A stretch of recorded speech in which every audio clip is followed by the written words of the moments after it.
terakhir, mohon izin turut mengundang para pemateri yang terakhir. Materi keempat ada Pak Misbah, Pak Taufikur Rahman dan Pak Imam Abuji. Mohon izin untuk berkenan untuk di atas panggung.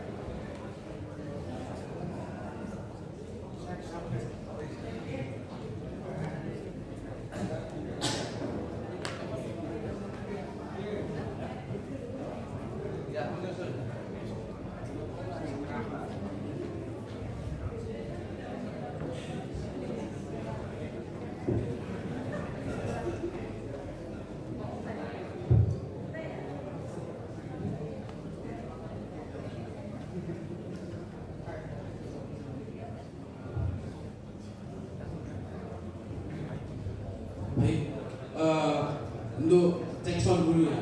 Kayaknya acara terakhir ini kan Mas Khairul juga ini menyediakan saya di terakhir karena mungkin yang paling muda ya, akhirnya ditaruh di terakhir gitu. Mas Khairul. Perkenalkan, mungkin nama saya Ilham.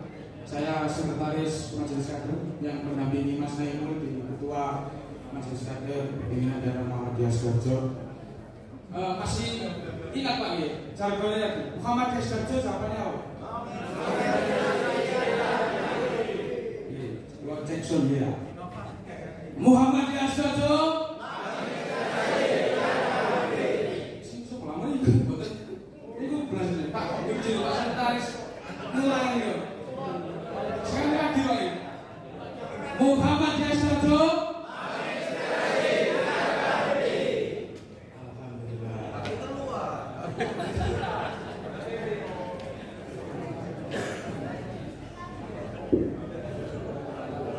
Alhamdulillah, innallaha yuhibbul ladzina yuqatiluna fi sabilihi saffan ka'annahum bunyanun marsus. Alhamdulillahirabbil alamin wassalatu wassalamu ala asyrofil anbiya'i wal mursalin wa ala alihi wa sahbihi ajmain.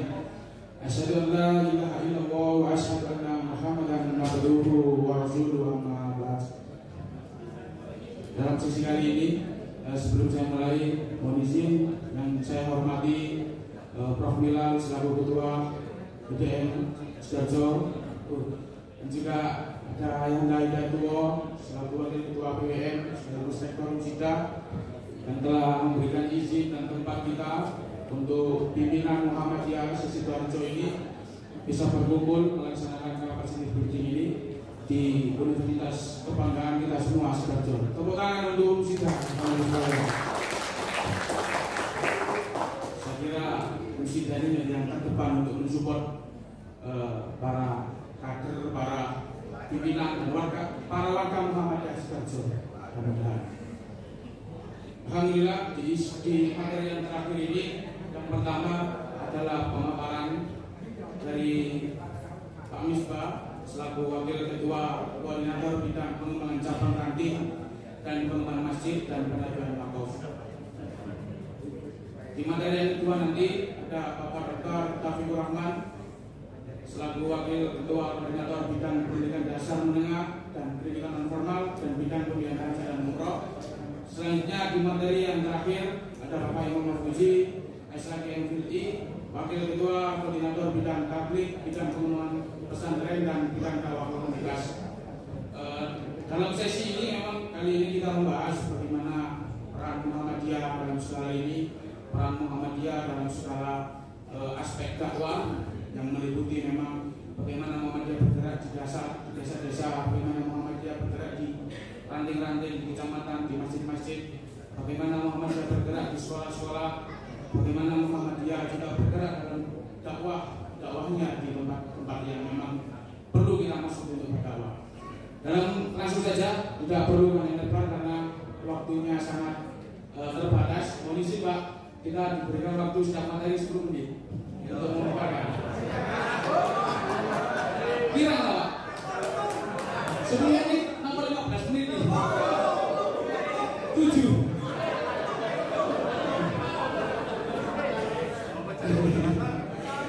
Nah, 10 menit kawan. Kalau memang kurang ya, monggo dilanjut kan monggo. Stop di 10 menit kawan.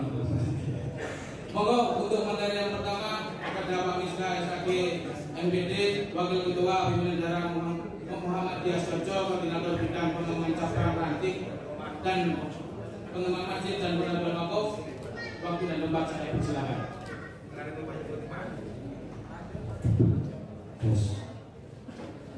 Baik, terima kasih Mas Ilham atas waktu yang diberikan kepada saya.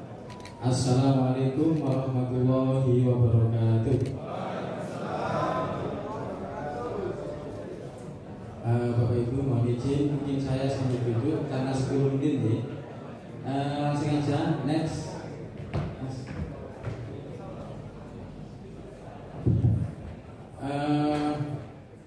Bentuk pengkaderan di Muhammadiyah itu ada melalui keluarga, melalui AU, melalui urdu, melalui pimpinan maupun komunitas. Masih Mas, mohon maaf agak banyak saja ya. Nah, tantangan perkaderan itu terkait dengan perkembangan teknologi, cara berpikir generasi terkini, termasuk ragam ideologi yang terus memapar generasi muda tanpa sekat ruang dan waktu. Kemudian perlunya pemahaman dialog tentang kebutuhan generasi muda. Nah, saya langsung ke inti materi ya. Ada sebuah pertanyaan, mengapa ada ranting yang kurang aktif? Yang pertama, ada ranting yang dibentuk itu hanya untuk memenuhi administrasi, untuk kepentingan muktamar, ya, untuk kepentingan muslim, musda dan muskar. Yang kedua, SDM yang ada tidak memiliki hero berjuang dan berdakwah. Apalagi di zaman mutaakhir ini semuanya serba pragmatis. Kemudian yang ketiga, pimpinan dan warga Muhammadiyah kurang aktif bersilaturahim, kurang aktif ke masjid, apalagi mengikuti kajian. Ada sebuah fenomena mengaku warga Muhammadiyah, pimpinan Muhammadiyah, tapi tidak pernah ke masjid Muhammadiyah, tapi justru ke masjid tetangga.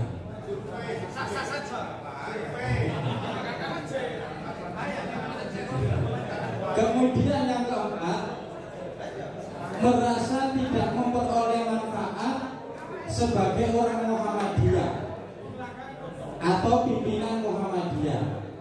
Jadi karena tidak seberapa mendapatkan kemanfaatan sebagai pimpinan atau pengurus Muhammadiyah, akhirnya tidak aktif di ranting. Next, Mas. Bapak Ibu, masjid sudah seharusnya menjadi pusat pembinaan iman, pusat dakwah dan kebersamaan, pusat pencerahan, pusat pemberdayaan sekaligus pusat peradaban.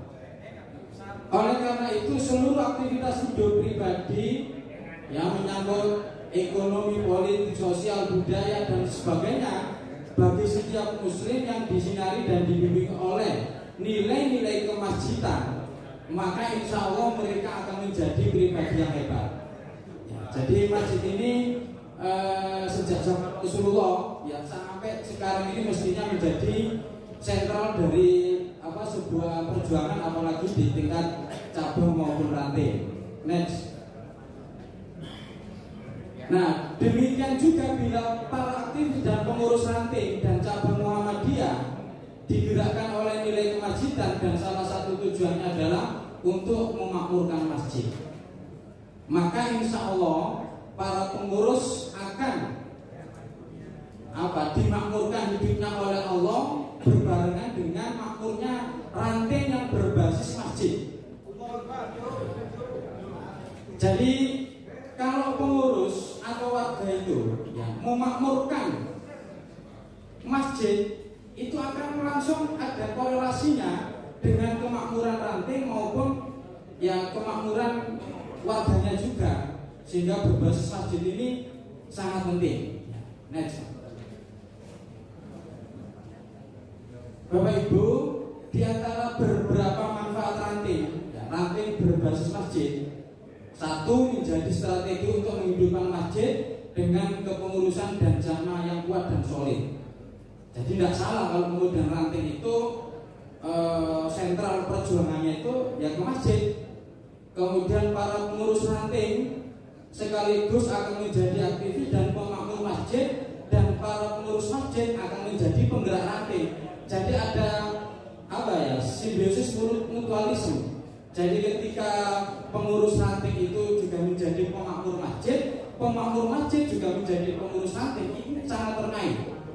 Kemudian yang ketiga, akan memudahkan melakukan pembinaan jamaah dan konsolidasi organisasi, karena setiap sholat lima waktu selalu dapat dijadikan ajang silaturahim dan konsolidasi. Ya nanti yang muda ini kapan? Ya naik dulu, karena tadi jadi bicara moderator jangan dijawab dulu Pak.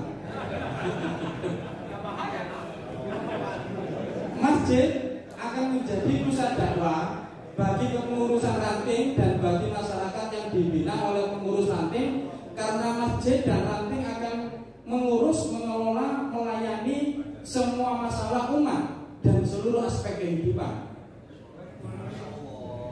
Sudah berapa menit Mas?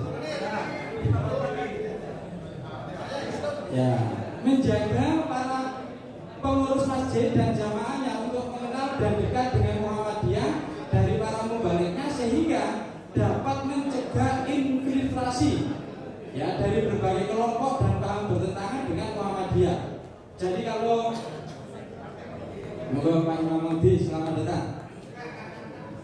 Jadi kalau Prof Bianto tadi menganalisa ada ragam warga Muhammadiyah ya, ada Muhammadiyah NU, Muhammadiyah Marhemis, Muhammadiyah Salafi, Muhammadiyah HTI dan lain-lain. Sebenarnya itu bisa diinvitasi disaring ketika pengurus ranting ya, atau warganya itu benar-benar bisa solid untuk memakmurkan masjid itu. Kemudian mengatasi persoalan dana dan kegiatan ranting dengan mengoptimalkan penggalian zakat, infak, sodako, jamaah masjid. Jadi jamaah warga Muhammadiyah itu kalau istiqomah ke masjid, urusan infak sodako itu luar biasa itu. Nanti berkolaborasi dengan rasisme.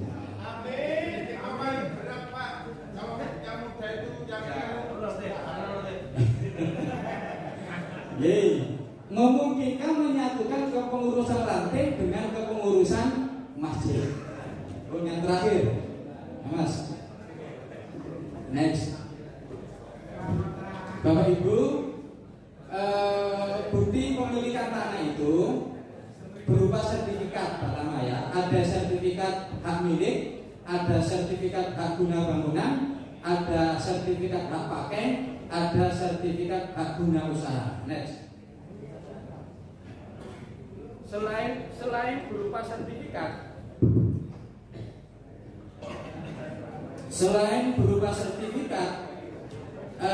ada petok D, ada letter C, ada surat hijau dan lain-lain. Saya baca itu sampai 10 ya, saya cantumkan 3 saja. Next. Jenis-jenis peralihan hak, ada peralihan hak tanah melalui waris, ada peralihan hak tanah melalui hibah, ada pergantian hak tanah melalui lelang, ada pergantian hak tanah melalui jual beli. Next Mas. Nah, inventarisasi dan sertifikasi aset wakaf persyarikatan ya ini perlu database-nya itu dilengkapi dengan riwayat sejarah asal usul perolehan wakaf dan beberapa dokumen pendukung. Next Mas. Ya ini contoh terakhir ini. Kemudian mengadakan web atau aplikasi yang menjadi media informasi dan akses bagi masyarakat untuk mengetahui dan mempermudah proses wakaf ke persyarikatan.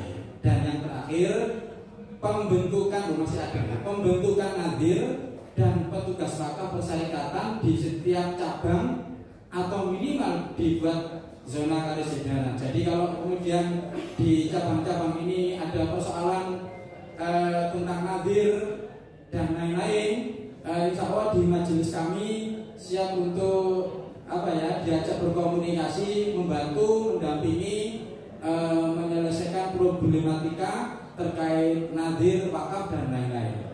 Saya kira itu dari kami terkait dengan apa nanti program LPCR termasuk program wakaf. Insya Allah LPCR misalnya di awal Oktober itu akan mengadakan raker, kemudian majelis wakaf juga begitu. Insya Allah nanti akan hasilnya akan kita sosialisasikan ke cabang-cabang. Saya kira itu dari kami. Assalamualaikum warahmatullahi wabarakatuh. Alhamdulillahirrahmanirrahim. Oh gini, wonten titipan setunggal ya Pak. Untuk wakaf. Ini keluarga saya Pak. Kebetulan kelilingan banyak mohon izin daerahnya sebenarnya Pak. Ada satu musola itu di Tulangan di dusun. Nah, ini saya nyampaikan dengan diurus Pak. Saya sudah meninggal ini diurus saya. Iya nanti on dialog untuk penadirannya. Saya sendiri soalnya. Alhamdulillah di sesi yang kedua langsung saja ke Pak dosen saya dulu, Pak Taufik ini dosen saya dulu moderatori Pak Taufik itu ketika di kelas. Namun hari ini moderator Pak Taufik di sampingnya beliau sebagai ayah dalamnya daerah Muhammadiyah. Kepada Dr. Taufikur Rahman saya persilakan. Assalamualaikum warahmatullahi wabarakatuh. Bismillah, alhamdulillah, la haula wala quwwata illa billah, amma ba'du. Yang saya hormati segenap pimpinan daerah Muhammadiyah Sidoarjo, Pak Hidayatullah dari BUMN, dan insyaallah semua peserta capacity building yang dirahmati Allah SWT. Amin. Ada dua bidang yang ada di dalam wakil ketua yang saya emban saat ini di BDR. Yang pertama adalah di Dasmen, yang kedua adalah LPHU, Lembaga Pembinaan Haji dan Umroh. Sekilas saja bisa dilihat sebentar itu aja. Jadi yang pertama pengelolaan lembaga pendidikan di Muhammadiyah. Jadi perlu diketahui ini supaya kita paham bersama-sama. Jadi lembaga pendidikan Muhammadiyah itu adalah amal usaha Muhammadiyah yang didirikan dalam rangka untuk mewujudkan tujuan Muhammadiyah. Karena itu sekolah mulai dari tingkat dasar sampai perguruan tinggi, amal usaha ini adalah dalam rangka untuk mewujudkan tujuan Muhammadiyah. Kalau ada sekolah di Muhammadiyah ini tidak berusaha untuk mewujudkan tujuan Muhammadiyah, nggak usah ada lembaga pendidikan di Muhammadiyah. Apa itu tujuannya? Monggo dilihat itu, menjunjung tinggi dan menegakkan terwujud masyarakat Islam yang sebenarnya. Next, sebentar.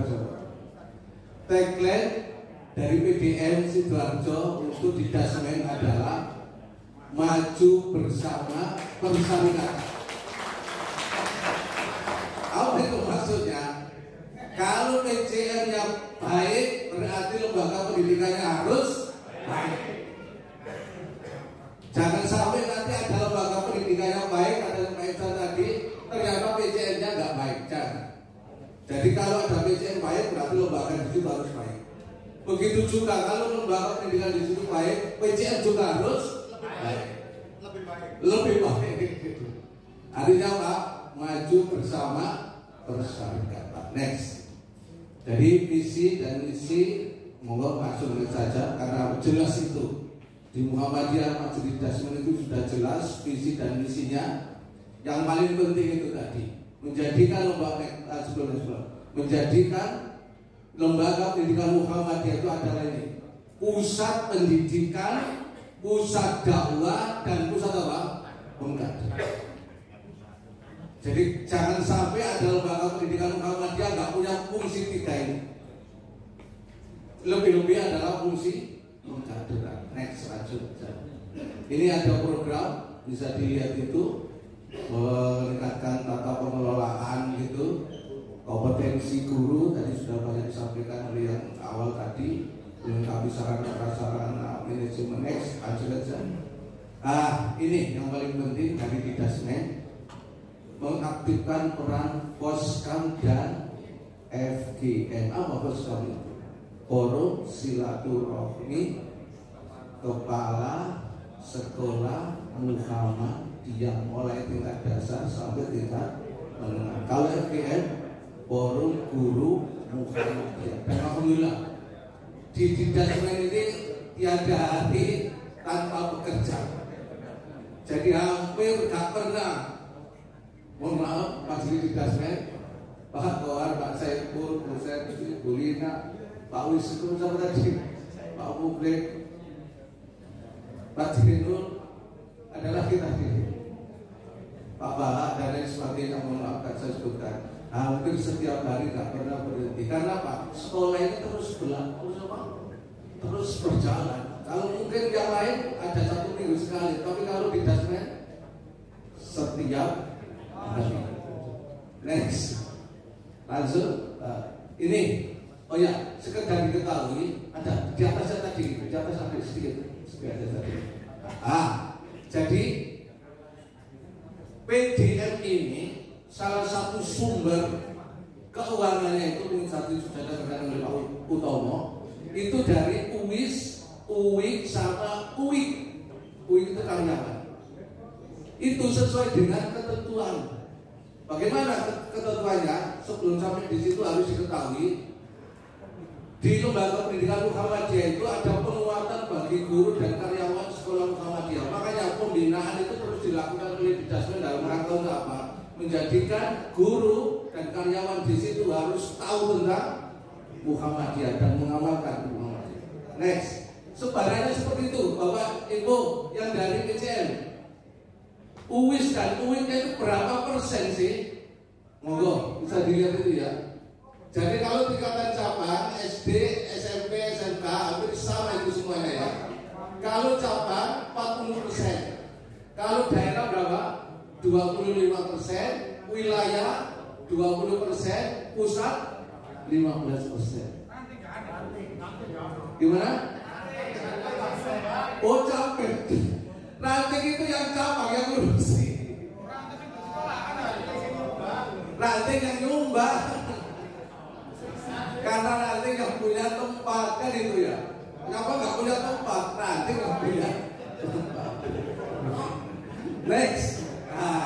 Bapak Ibu di Sidoarjo ini itu lembaga pendidikan kita. Ada 39, bisa dilihat itu. Kita ini dari 18 kecamatan hanya ada 10 yang mempunyai lembaga pendidikan. Dan lembaga pendidikan Muhammadiyah itu dari SD sampai SMK itu ada berapa? 39, 38 lembaga pendidikan sekolah.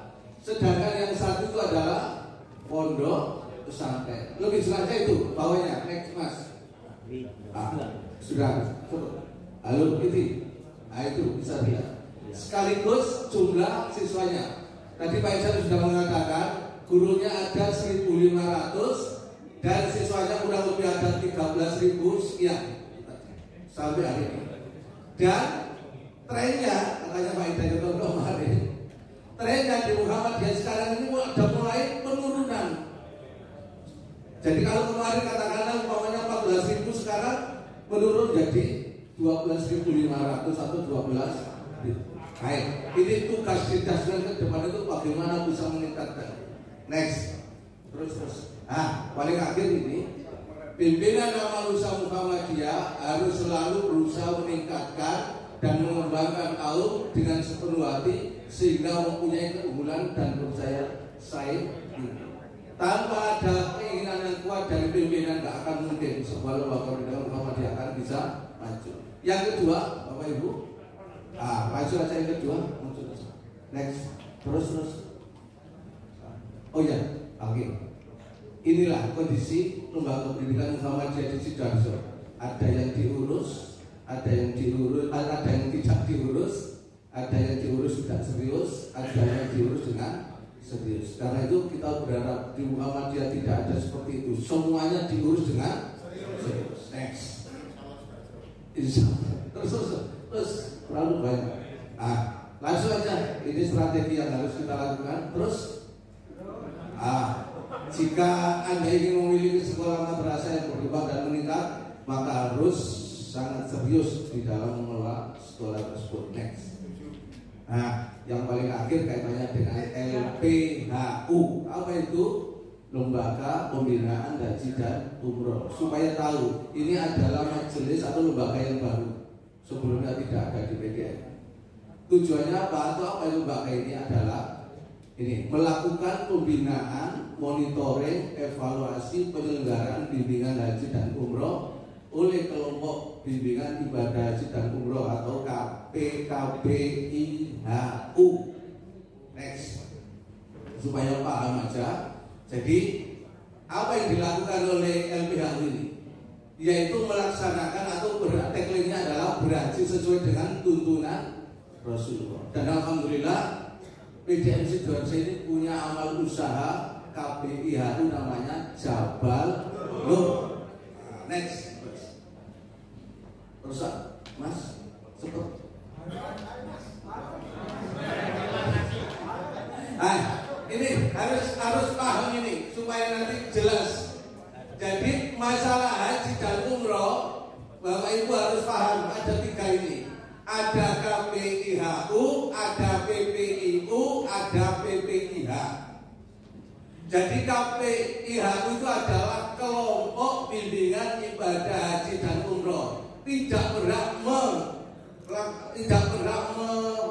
melaksanakan haji dalam artian tidak mempunyai hak untuk menjadi apa ini?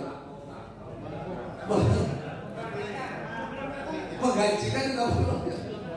Memberangkatkan, nggak berhak untuk memberangkatkan. Hanya kelompok bimbingan. Yang berhak itu melaksanakan perjalanan ibadah haji umrah itu adalah PPIU. Berarti kalau ada umroh, nggak boleh KPIHU, nggak boleh. Yang boleh siapa? PPIU. Itu makanya di Muhammadiyah harus punya PPIU. Dan alhamdulillah wilayah kita sudah punya PPIU. Sehingga kalau dengan ibadah umroh wilayah, yaitu namanya relasi wisata. Alhamdulillah kemarin saya ke Jakarta ngurus itu, dan seluruh Indonesia ini ada 4 yang punya PPIU dan semuanya nanti dikoordinir itu. Bahkan kemarin ketuanya bilang Pak Saat kita akan segera membeli pesawat, minimal bisa nyewa pesawat untuk haji maupun umroh. Dan insya Allah katanya bisa itu. Siapa yang melaksanakan haji? PPIH, yaitu panitia penyelenggara haji. Supaya paham ya. Jadi yang menyelenggarakan haji itu adalah PPIH, bukan KPIHU atau bukan PPIU. Next. Ayo. Sulit. Jadi pembinaan ada 2 hal yang dilakukan oleh LPHU ini. Pertama adalah pembinaan petugas manasik. Dalam hal ini adalah pembelajaran manasik dan pembekalan jamaah. Yang kedua, ini yang dilakukan di Muhammadiyah, standarisasi manasik atau materi. Dan alhamdulillah kemarin saya ikut ke Jakarta. Jadi nanti tidak ada dari PWM atau PDM di seluruh Indonesia ini yang berbeda-beda. Semuanya nanti sama untuk proses atau untuk materi manasik. Sehingga kalau jenengan ibadah haji ketemu dari KPIH yang Muhammadiyah dari katakanlah Sulawesi, insya Allah nggak ada masalah, sama. Ya itu next. Kalau yang lain mungkin menutup dengan pantun atau menutup dengan kata-kata mutiara, saya menutup dengan ayat Al-Quran saja. Innal ladzina amanu wa amilus sholihat ulaika hum khairul bariyah. Sungguh orang-orang yang beriman dan mengerjakan kebaikan, mereka itu adalah sebaik-baik makhluk. Insya Allah kita warga Muhammadiyah adalah sebaik-baik makhluk. Amin. Assalamualaikum warahmatullahi wabarakatuh. Lanjutan nih Pak. Kau kok kawan di sebelah mereka nih. Sini kok kawan di sebelah mereka. Iya. Oke. Sini tidak lawan. Berkali sih ditoto ini Pak beneran. Nanti. Jackson rumit bagi. Jackson semangat terakhir nih ya. Muhammadiyah Jojo. Ditambah 20 menit berarti nih. Mohon semangat ya. Ulangi ya. Nek mboten semangat kula tambah 20 ngomong ngene, cek rasa-rasa. Muhammadiyah Jojo. Alhamdulillah. Baik Mama Gusi yang terakhir nih. Kari ya mau nih. Ini bahasanya telat-telat nih berarti ada dua faktor Pak. Yang pertama itu kan kadang-kadang sebagai puncak, sebagai grogi. Si kedua kamu kan belas biasanya.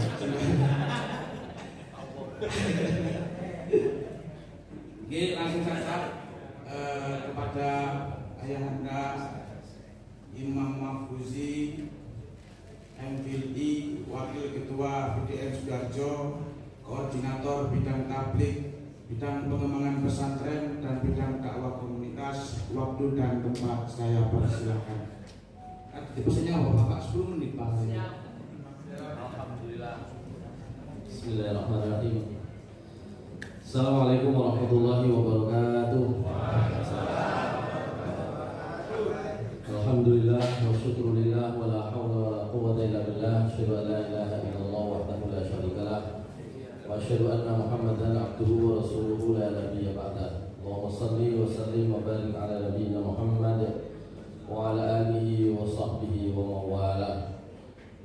Kepada bapak-bapak sekalian, pimpinan wilayah Muhammadiyah Jawa Timur yang hadir, pimpinan daerah Muhammadiyah Kabupaten Sidoarjo, ketua dan anggota yang hadir, kepada seluruh pimpinan cabang Muhammadiyah dan seluruh pimpinan unsur pembantu pimpinan di lingkungan pimpinan daerah Muhammadiyah Sidoarjo yang dimuliakan Allah Subhanahu wa taala. Jadi memang seperti kata Mas Ilham itu kalau belakangan itu enak sebenarnya. Harusnya tinggal menunggu saja. Alhamdulillah. Setuju. Pertama tetap harus mohon maaf hari Sabtu dan Ahad di kampus di Surabaya ada wisuda dan saya memang bagiannya bagian paling belakang, bagian doa. Jadi pemadam gitu ya. Karena di acara wisuda itu ternyata macam-macam, sampai juga ada lagunya rungkat barang. Setelah lagu rungkat, ternyata ditutup doa. Ya katanya jadi pemadam, maka barangkali itu nanti yang penting benar ya, ditutup dengan doa. Karena itu 10 menit. Ini sudah lewat 2 menit ini sudah ya. Baik, kami ada mengkoordinasi 3 majelis atau lembaga, 3 unsur pimpinan, pembantu pimpinan yaitu majelis tabligh, lembaga dakwah komunitas. Alhamdulillah Ustaz kita yang menjadi ketua lembaga ini hadir ya, Ustaz Yunan, kemudian Ustaz Hadi Hussein. Ustaz Hadi ini kayaknya masih terbang ke sana kemari. Saya lihat sekretarisnya ada tadi. Dan kemudian lembaga pengembangan pesantren.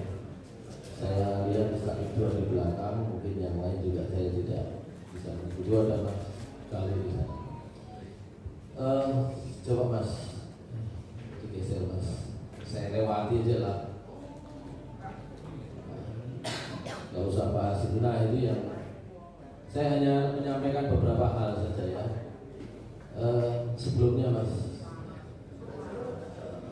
ya Saya buat seperti itu karena saya lihat majelis tabligh ini merupakan unsur pembantu pimpinan yang menurut saya lebih besar lah gerak langkahnya daripada dua unsur pembantu pimpinan yang lain. Lembaga pengembangan pesantren masih baru ada tahun ini, dan kemudian lembaga dakwah komunitas juga baru ada periode ini.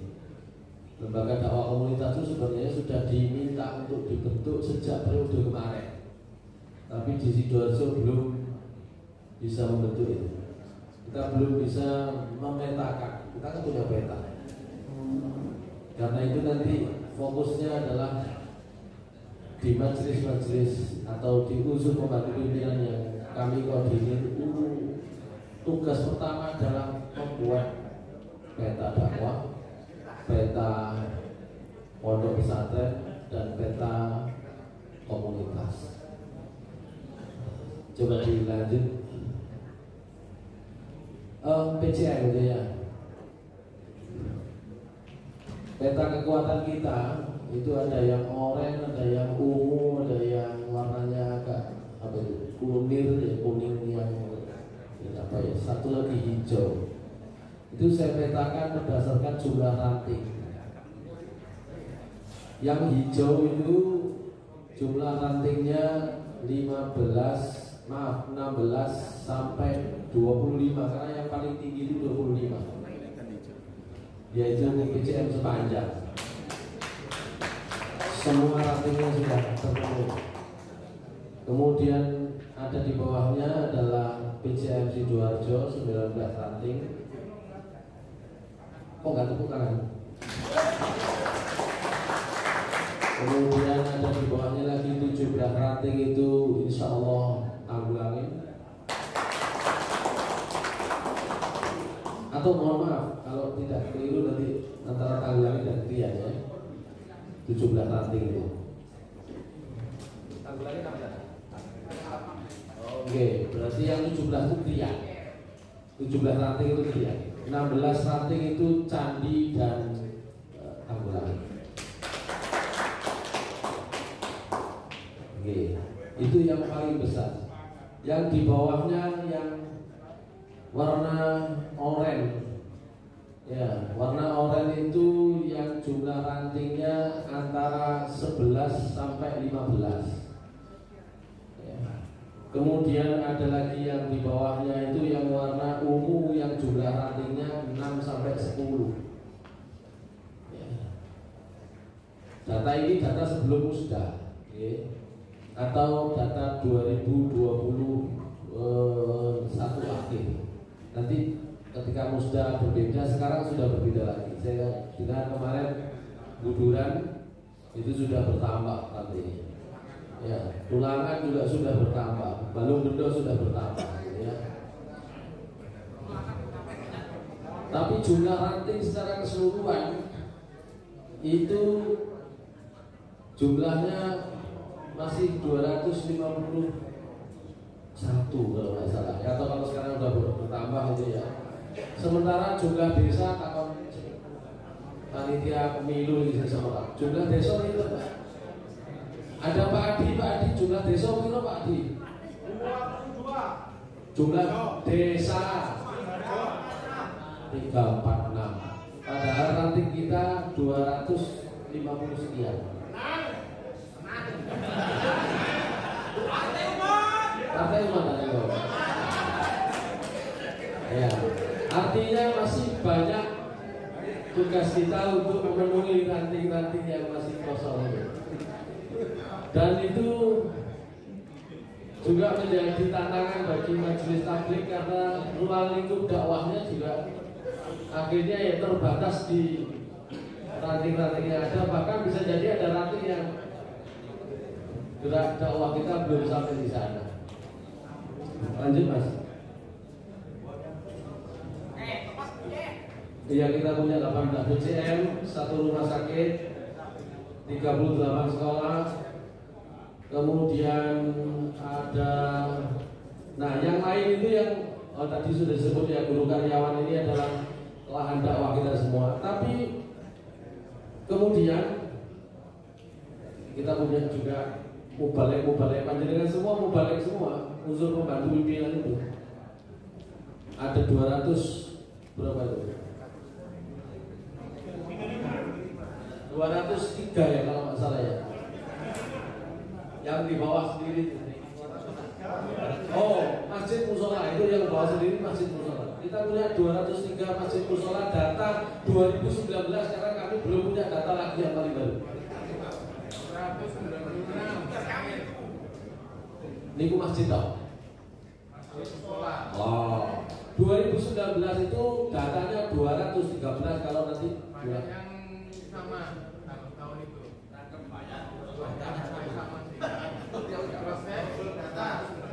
Oke, insya Allah banyak yang sama datanya. Nanti saya lihat, ya nanti boleh nanti kita lihat lagi itu data yang dikumpulkan oleh PDM, gitu ya.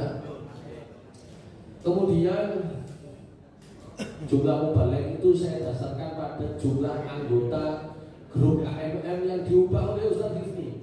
Jadi grup apa namanya? Mujahid Dakwah.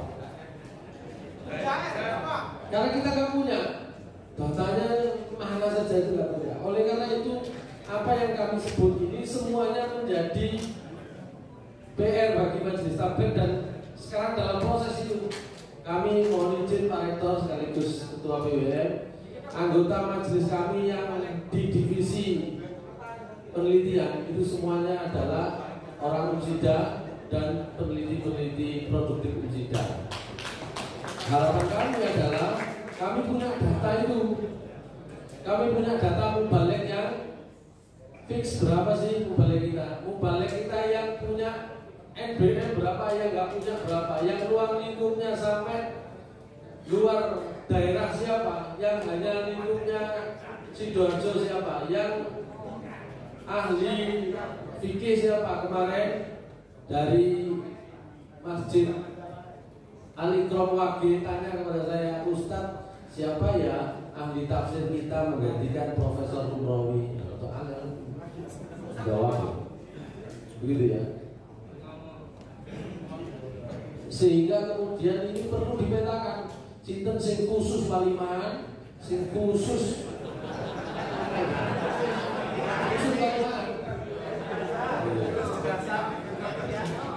Ada mubalik khusus paling luar, paling jauh, paling miskin gitu ya, ada. Itu pasti dong tahu gitu ya. Itu nanti kami harap punya begitu. Jatah masjid juga begitu.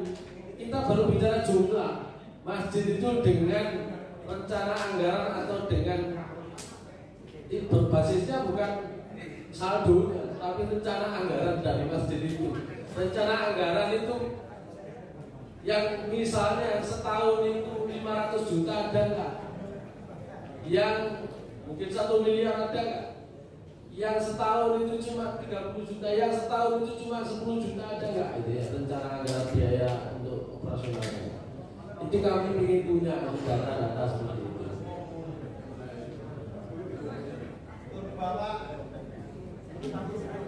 Insya Allah sudah digerakkan mahasiswa Unsida juga. Sayangnya kemarin beberapa narasumber yang dimintai data itu masih sebagian masih dilemparkan kepada yang lain itu problem kita. Ojo aku karo, ini repot nanti ya. Ya, bahkan kemarin saya sudah dengan Bu Wiwi sepakat, Bu, kalau datanya agak susah nanti ya kita sendiri yang turun keliling kita jadwal. Ya karena kita minta dari bawah kelihatannya agak sulit, kita gerakan mahasiswa, rumah mahasiswa juga kadang-kadang bisa jadi bertanyanya kepada orang yang tidak tepat gitu ya. Itu data masjid, data mubalik yang juga belum pernah diurus adalah data TPG. Kita punya data TPG.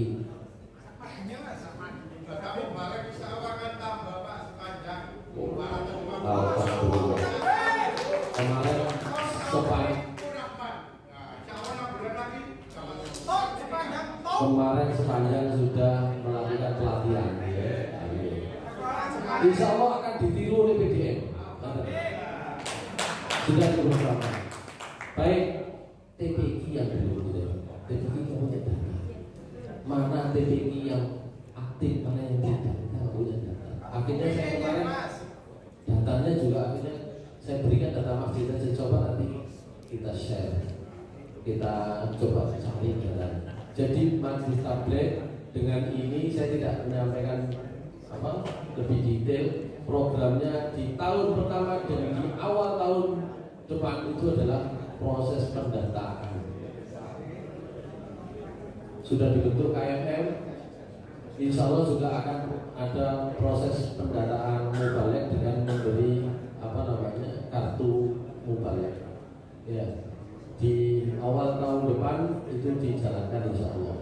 Itu di majelis tabligh. Jadi semuanya akhirnya kita mulai dari pendataan karena data kita masih lemah. Mau diapakan juga masih. Ya, itu yang terkait dengan majelis tabligh. Dengan LDK juga begitu. Ustadz Yunan kami beri tugas untuk membuat komunitas. Ya, komunitas apa ini? Kemarin sebenarnya kalau lihat Ustadz Rifni sudah masuk di rutan di Porong itu, ya, itu saya kira harus diteruskan. Fotonya Ustadz Rifni, ya, ceramah beliau di sana, itu saya kira tidak bisa insidental, dirawat, kalau bisa diberi terus dialokasikan. Ada mubalek dari majelis tabligh atau dari lembaga dakwah komunitas yang nanti bisa diarahkan ke sana. Saling sinergi supaya lazismu juga bisa mengajak mubalek kita masuk di sana. Yang terakhir.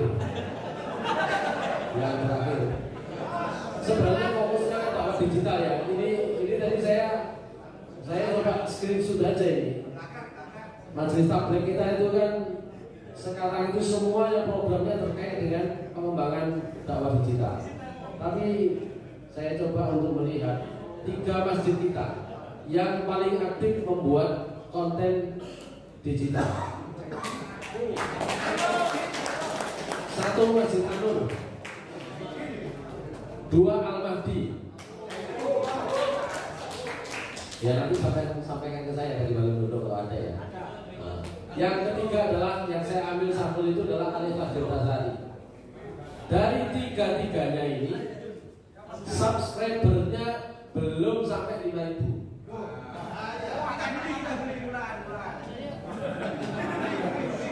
Viewernya yang nonton setiap kajian belum sampai angka 500 kecuali di Al-Mahdi. Al-Mahdi itu pernah sampai 3.500 sekian untuk viewer. Itu justru kalau di monggo sama mau beli monggo ulaannya enten gitu ya. Dan ada ulaannya ada monggo. Tapi ini menjadi fakta bagi kita bahwa dalam bidang dakwah digital kita masih tertinggal. Kalau ngomong sama ustadz salafi kalah aduh. Oleh karena itu ya monggo masing-masing dari kita ya sama-sama dari Badan Koordinasi Masjid Mushola Muhammadiyah untuk bisa memberi support. Kalau tanpa itu dakwah digital kita tidak berjalan. Terakhir yang tadi terkait dengan lembaga pembangunan pesantren, mohon maaf, ini kami masih mulai. Di bawah itu isinya program kerja. Saya kira yakin dengan tidak akan tidak akan tahan membacanya satu persatu. Tapi lembaga pengembangan pesantren saat ini masih program tahun ini masih mencoba untuk mendata. Kita belum punya standar pengelolaan pesantren. Ada dari pimpinan pusat kita masih tunggu, monggo nanti kalau sudah ada standar pengelolaan pesantren, fokusnya itu sebenarnya adalah untuk memperkuat identitas pondok pesantren kita sebagai lembaga pesantren Muhammadiyah. Fokusnya ada di sana. Kemudian peningkatan kapasitas baik mudir maupun ustadz-ustadznya itu juga ada. Tapi sementara kami masih melakukan pemetaan kembali di LP2 itu baru Anur yang kemarin disambangi, belum yang lain. Saya kira demikian, mohon maaf atas segala kekurangan. Assalamualaikum warahmatullahi wabarakatuh. Alhamdulillah. Langsung saja saya tutup juga karena memang sudah waktunya sore. Kesimpulan yang memang bisa diambil dari sesi kali ini adalah bagaimana kita selaku warga Muhammadiyah, kader Muhammadiyah mampu membawa kebaikan, kebermanfaatan kita di segala tempat. Seperti semangat dari Al-Baqarah 148, walikuli umidahatum waliha wastabiqul khairat aina ma takunu ya'ti bikum jami'a innallaha ala kulli syai'in qadir. Setiap umat itu memiliki plannya masing-masing, maka berlomba-lomba kamu dalam kebaikan dimanapun kamu berada. Nah, semangat inilah yang memang menjadi semangat kita semua untuk bisa menebar kebermanfaatan dan menebar kebaikan dimanapun, baik di sekolah, di tempat, di komunitas, di desa-desa, di ranting-ranting, di RT, di jalanan, di pasar-pasar. Kita adalah orang yang membawa itu semua, kebermanfaatan dan kebaikan itu semua. Agar apa? Agar selebak harum Muhammadiyah ini bisa dirasakan di seluruh penjuru Indonesia. Sekian dari saya. Billahi fi sabilillah. Assalamualaikum warahmatullahi wabarakatuh.